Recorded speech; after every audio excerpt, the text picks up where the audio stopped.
దొనబండ దగ్గర ఏనుగడ్డ వాగు ఉధృతంగా ప్రవహిస్తోంది. దీంతో 4 గ్రామాలకి రాకపోకలు నిలిచిపోయాయి. చిలుకూరు, దాములూరు, కొత్తపేట, ఆత్కూరు గ్రామాలకి రాకపోకలు బంద్ అయిపోయాయి. గత 3 రోజులుగా కురుస్తున్న వర్షాలకి ఏనుగుగడ్డ వాగుకి వరద పోటెత్తింది. 4 గ్రామాలకి రాకపోకలు పూర్తిగా నిలిచిపోయాయి. అంతేకాదు చెరువులను తలపిస్తున్నాయి, రోడ్లన్నీ కూడా నదుల్ని తలపిస్తున్న పరిస్థితి కనిపిస్తుంది. ఊరు ఏరు అంతా కూడా ఏకమైపోయిన పరిస్థితి మనం చూస్తున్నాం. అక్కడి నుంచి నడవాలంటే వాగులో కొట్టుకుపోతామన్న భయం వాళ్ళలో క్లియర్గా కనిపిస్తోంది. మరింత సమాచారం మా కరెస్పాండెంట్ శివకుమార్ అందిస్తారు. ఎన్టీఆర్ జిల్లాలో ఏనుగడ్డ వాగుకు వరద పోటెత్తుతూ ఉంది. దీంతో 4 గ్రామాలకు రాకపోకలు నిలిచిపోయాయి. గ్రామస్తులు ఇప్పుడు వాళ్ళ పనుల నిమిత్తం బయటకు రావాలంటే వాగు దాటాల్సినటువంటి పరిస్థితి. ప్రస్తుతం మనం ఆ వాగు వద్ద ఉధృతంగా ప్రవహిస్తున్నటువంటి వరద నీటిని చూడొచ్చు. మున్నేరు నుంచి ఈ యొక్క వరద ప్రవాహం పోటెత్తడంతో 4 గ్రామాలకు ఈ యొక్క రాకపోకలు నిలిచిపోయాయి. మరోవైపు పంట పొలాల్లో కూడా వరద నీరు వచ్చి చేరడంతో రైతులు కూడా ఆందోళన వ్యక్తం చేస్తూ ఉన్నారు.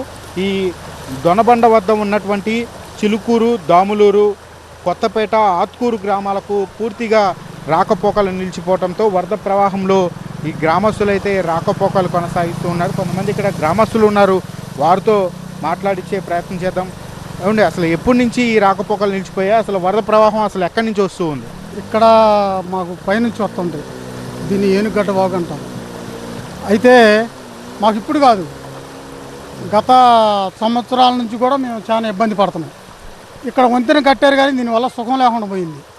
ఇదే బ్రిడ్జిని మా గ్రామం దరిదాపులు కట్టినట్టయితే మేము ఈ 10 ఊళ్ళ గ్రామాల ప్రజలు కూడా చాలా సురక్షితంగా సెంటర్కి చేరుకునేవాళ్ళు. ఇప్పుడు పరిస్థితి ఏంటంటే ప్రతి సంవత్సరం ఎవరో ఒకళ్ళు చచ్చిపోతూనే ఉన్నారు దీంట్లో, ఈ వరదలో. ఈ సంవత్సరం ఇప్పుడు 3వసారి వచ్చింది. ప్రస్తుతానికి అప్రమత్తంగా ఉన్నాం. అధికారులు కూడా ఎవరు పట్టించుకునే లేరు, ఎవరు రావట్లా. అది మా పరిస్థితి. వరదలు వచ్చినసారి ఎవరో ఒకరు చనిపోతున్నారు అంటున్నారు. అసలు ఏ కారణాలతో చనిపోతూ ఉంది? ఈ వరద ముప్పు వల్లే. వరద వస్తుంది కదా, ఎట్టొకట్ట దాటుదాము, ప్రయత్నం చేద్దామని చెప్పి హాస్పిటల్ నిమిత్తం ఏదో నిమిత్తం దరిదాపులకు వస్తూ ఉంటారు. వచ్చినప్పుడు కాలు చేయో జారటం, పడిపోవటం ఏదో జరుగుతుంది. మేము వాళ్ళని కాపాడుకోవడం మళ్ళీ చాలా అగసాట్లు పడాల్సి వస్తుంది. ఈ ఫ్లడ్ బాగా వస్తుంది, అధికారులు ఇక్కడ మీకు సూచనలు చేయలేదు? అసలు ఏం చెప్పారు అధికారులు? వస్తారు, పోవద్దు, దాటొద్దు అని అంటారు. కానీ ఇళ్లలో పనులు ఆగవు కదా. ఇప్పుడు విషజ్వరాలు సంభవిస్తున్నాయి. దానివల్ల పిల్లల్ని ఎత్తుకొని లేకపోతే పెద్దోళ్ళు ఏదో ఒకటి దాటాలి. ఆటో ఇటు రావడానికి లేదు, మనుషులే నడవలేనప్పుడు ఏ వాహనం ఉంటుంది?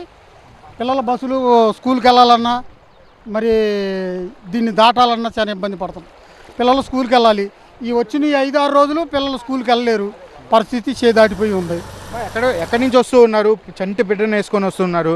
ఆధార్ నుంచి చూడటానికి వచ్చామండి. ఈ ఊరు ఆధార్ నుంచి వచ్చాను చూడటానికి. ఏమ్మా, ఏంటి అసలు ఇక్కడ ఉన్నటువంటి ఇబ్బందులు ఏంటి? అసలు ఎలా ఉంది పరిస్థితి? మరి నీళ్లు వరదకి ఎక్కువ అవడం వల్ల అసలు అటు ఇటు రాకపోకలు నిలిచిపోతాయి. పిల్లల బళ్ళకి వెళ్ళాలన్నా ఇబ్బంది పడతారు, పెద్దల పనులకి వెళ్ళాలన్నా ఇబ్బంది పడతారు.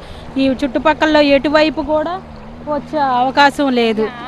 ఆధార్ నుంచి ఇద్దరికి రావాలంటే ఇదే మెయిన్ రోడ్డు అయిపోయింది. అసలు రాత్రి హాస్పిటల్లోకి వెళ్ళాలన్నా సరే బాగోకుండా ఎటు వెళ్ళలేక ఇబ్బంది పడటం అవుతుంది. చుట్టుపక్కల గ్రామాల్లో అసలుకి ప్రస్తుతం ఇక్కడ ఉన్నటువంటి పరిస్థితిని చూడొచ్చు.